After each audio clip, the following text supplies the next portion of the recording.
I work at a gas station that doesn't show up on any map. Here's what we're told to do when the pump whispers back. I work the overnight shift at a gas station off Route 184, or at least, that's what the sign says.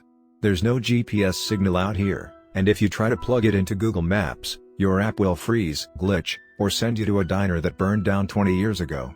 The only people who know where it is are the ones who need it, or the ones who've already been here before.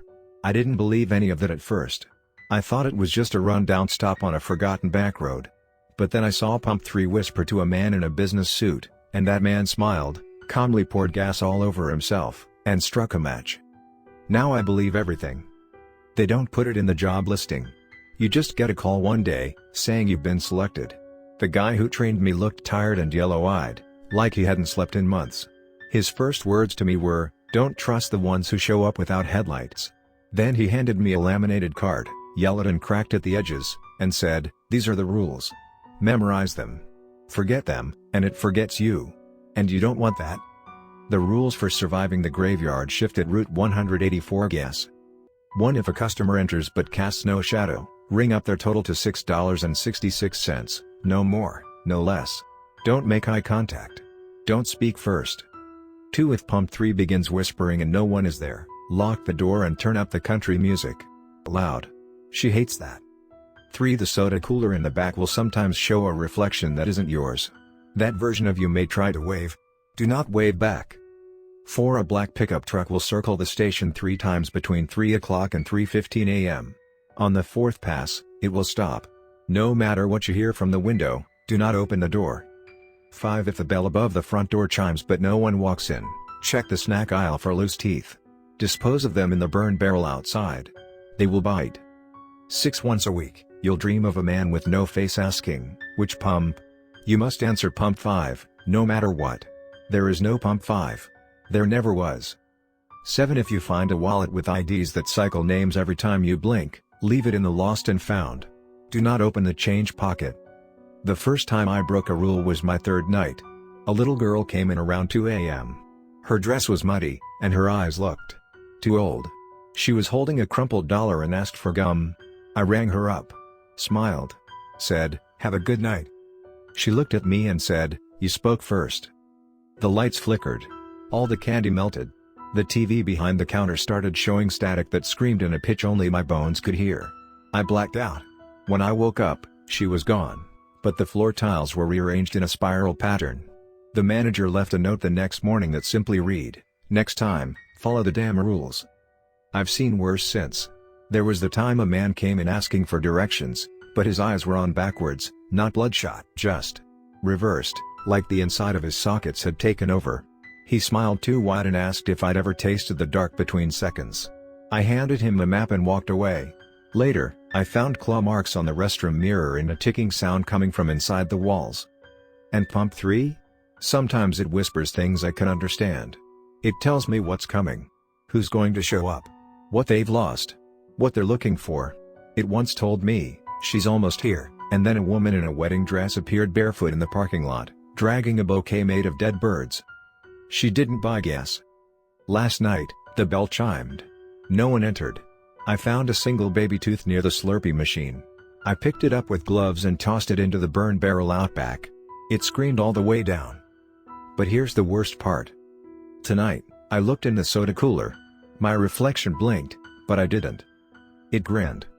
And I saw it mouth the words, "Pump 5 is open." I don't know how long I've worked here anymore. My phone hasn't had signal in months, and the wall clock spins whenever I blink too long. But I know one thing, the gas station is watching me now. Waiting for me to mess up. One day, I will. And I think when I do, it won't just forget me. It'll use me. So if you ever find yourself driving late at night, low on gas, and the road turns to gravel even though Google says it's paved, turn around. Because if you make it to Route 184 and Pump 3 starts whispering to you, you won't get to leave with a receipt. Because by the time you're done here, you're not a customer anymore. You're a part of the place. A fixture. Like the flickering overhead bulb that's been dying for years but never quite does. Like the squeaky freezer door that swings open by itself at 4:09 a.m. every night. You'll leave pieces of yourself behind, fingerprints that don't match yours, echoes of your voice you didn't speak, Thoughts you'll realize weren't your own. I think I left something here the first time I fell asleep behind the counter. I woke up feeling different. Heavier. Like someone had filled my chest with cold fog. That night, I checked the security tapes to see how long I'd been out. There was no footage of me. Only static. And for one frame, just one, something else was sitting in my chair. Same uniform. Same posture. But its smile was far too wide, and its hands were folded the wrong way, like it had extra knuckles. I stared at that frame for hours until the screen started bleeding light from the edges, and I heard breathing behind me even though the store was empty. After that night, the station started recognizing me. The gas pumps made a different sound when I walked by, not the usual click and hiss, but something more wet. The walls creaked like they were sighing. The radio, usually stuck on static or 80s country, played an unfamiliar station. Low whispers, backward chanting, and sometimes, my mother's voice, even though she died before I ever worked here. The worst happened on my 41st shift. I remember the number clearly because every surface in the station had the number 41 scratched into it. The windows. The cooler glass. Even on the underside of the receipt printer, which hasn't printed anything in months but still beeps occasionally like it wants to. That night, a man walked in wearing a janitor's uniform that didn't have a logo. He had no name tag. No visible eyes. Just two dim red glows under a soot-black visor. He walked in like he'd been here before, like he belonged here. He didn't buy anything. Just walked up to the counter and said, "It's almost time. You've lasted longer than the others." When I asked, "Time for what?" he said nothing, just took a pen from the cup beside me and drew a circle on the countertop. Inside the circle, he placed a tooth, a bolt, and what looked like a withered eyeball. Then he walked out the door without a sound. Didn't set off the bell. Didn't leave footprints on the dusty welcome mat. That offering is still on the counter. I don't touch it. I've seen what happens to things that interfere with a ritual in progress. Last week, a teenager wandered in. Looked dazed. Said she was driving back from a concert and needed gas. I warned her that the pumps weren't working. That she should go. That this place wasn't for her. She laughed and called me paranoid. Bought a Mountain Dew, snapped a selfie with the creepy mural behind the ATM, and walked out. She didn't get back in her car. I watched on the monitor as she stood by pump 3, cocking her head like she was listening to someone. Her mouth opened. Stayed open. But no words came out. Just a slow, seeping blackness, like ink or motor oil, pouring down her chin. She looked up at the camera. And smiled. The feed cut to static. That night, when I went to clean up, I found her phone by the pump. The selfie was still open. But the girl in the photo wasn't the same girl who came in. The one in the picture had no eyes. Her mouth was sewn shut. And carved into her neck, in backward cursive, were the words, "Pump 5 is open." There is no pump 5. But the station is growing. The layout shifts sometimes. Doors appear where there were none. I once walked into the mop closet and came out in the freezer. The lights flickered and the mop bucket had filled itself with teeth. I think pump 5 is coming. I think it's not just a location. I think it's a state of being.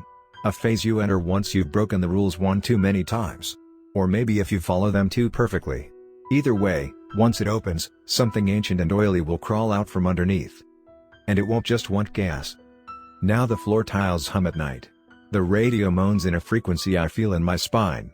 Customers come in missing parts, ears, tongues, memories, and thank me like I gave them back.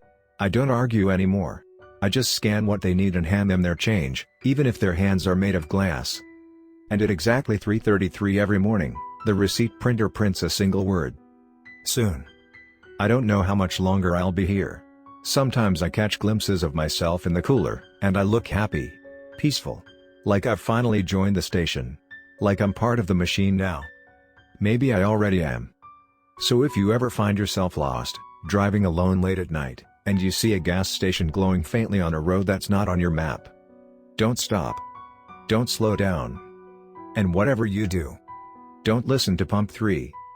I used to think that meant don't approach it. That the danger came from physical proximity, like a haunted object you shouldn't touch. But now I understand it's not about being near the pump. It's about hearing it. Truly hearing. Because if you listen too long, you start to understand what it's saying. You start to agree with it. It whispers truths you're not supposed to know. Not because they're forbidden, but because they're corrosive. Like acid on your perception. After a while, your brain starts making space for what it says. You think in syllables it gives you. You speak names you've never heard before but that still taste familiar. You dream in metal, in rust, in oil-soaked hymns. The air here carries those words now, even during the day. And I've noticed the birds don't fly over the station anymore. They circle, but they don't cross the roof. Last Thursday, a guy named Derek, came in like usual to grab coffee. He's a trucker who runs the same route every week, stops in to flirt with the other cashier, Jenny, and complain about diesel prices. But this time, he didn't talk. Didn't blink. Just stared at pump 3 through the window. When I touched his shoulder to break the trance, his nose started bleeding. Then his eyes. Then his ears. He collapsed in the snack aisle, and the last thing he muttered before seizing was, "She's in the pipes now." The medics came, but they didn't load him into an ambulance. They carried him into a black van with no markings. One of them left behind a clipboard with only one phrase written over and over again, scrawled in a childlike hand. Pump 5 is waiting. The bathroom mirror has become a problem. Every night around 4:10, the lights above it flicker and a shape appears behind me, always standing just to the left of center. If I look too fast, it vanishes. If I stare too long, I can feel my own face begin to ripple, like it's forgetting the order in which it was assembled. I tried covering the mirror, but the plastic kept melting. I tried smashing it, but the shards still reflect the same image. The gas station at night, pump 3 lit up, no matter where I angle them. I once saw my own reflection outside, just standing at pump 3, smiling. When I blinked, it looked directly into the camera and mouthed, "You've already pumped." Then there was the radio broadcast. 2 nights ago, the store's busted wall radio came alive at 3:33 a.m. No one touched it. It hadn't worked in months. The dial was jammed between 2 stations and the antenna had been stolen by some junkie. But it switched on by itself. A voice, my own, came through. But I wasn't speaking. The broadcast started calmly, listing coordinates I didn't recognize, then began reciting every item I've ever stolen, every lie I've ever told, every regret I've buried deep. After a few minutes, the voice started to change. Deeper. Slower. It began reading entries from a journal I've never kept, detailing things I haven't done yet, but might. Things I now feel like I've already done. The tape ended with static. Then, in a cold whisper, "There are no new customers. Only replacements. I think the station is cycling people. Jenny's been off lately. She smiles too much now. Her eyes don't blink in sync. One time, she turned her head just a second before her neck did. I asked her how long she'd worked here, and she laughed like it was a joke, but then she leaned close and whispered, 'I've always worked here. Since before there were pumps.' She doesn't drive to work. Doesn't eat. Doesn't check her phone. I don't think she even breathes. But every time the manager visits, if he is a manager, that is, he pats her on the head like she's a pet that's done a good job. And then he stares at me. Just stares. Doesn't blink. The floor tiles have started rearranging themselves. I come in for my shift and find the aisles shifted half a foot. I'll turn around and find the snack display is gone, replaced by shelves of dusty VHS tapes with no labels. If I try to play them, they all show the same footage, a CCTV view of me sleeping behind the counter while something with my skin but too many fingers walks in and takes over the shift. Sometimes I think I'm not me anymore. I'll catch glimpses of myself in the pump glass or the freezer door and see my face just slightly wrong. A mole on the wrong side. My teeth too sharp. Or worse, too perfect. Like they've been reset. Manufactured. Reissued. Last night, a message appeared on every surface in the station, fogged into the windows, scrawled across receipts, blinking on the lottery ticket screen. "Are you the original?" And under it, "Would you like to be? There's a new smell now. Rotten metal. Old rubber and burning bone. I think something is waking up beneath pump 3. I hear it shifting, like the groan of an enormous body turning in sleep. The air is thicker. Gravity feels uneven. Sometimes I drop a coin and it never hits the ground. Sometimes I wake up and the gas station is inside me. I see its aisles in my dreams. I can feel the flicker of its lights behind my eyelids. I can hear customers whispering from the corners of my lungs. I think I'm becoming part of it. I think the final rule was never printed. The real last rule is this. Once you know too much, the station pumps you. Not fuel. Not gas. It pumps you into something else. Something that can't leave. Something that counts customers by what they were before they came. So if you ever see Pump 3, don't listen. Don't look. And if it calls you by name, like it did me last night, you were already chosen. Just pray you're not on your last fill.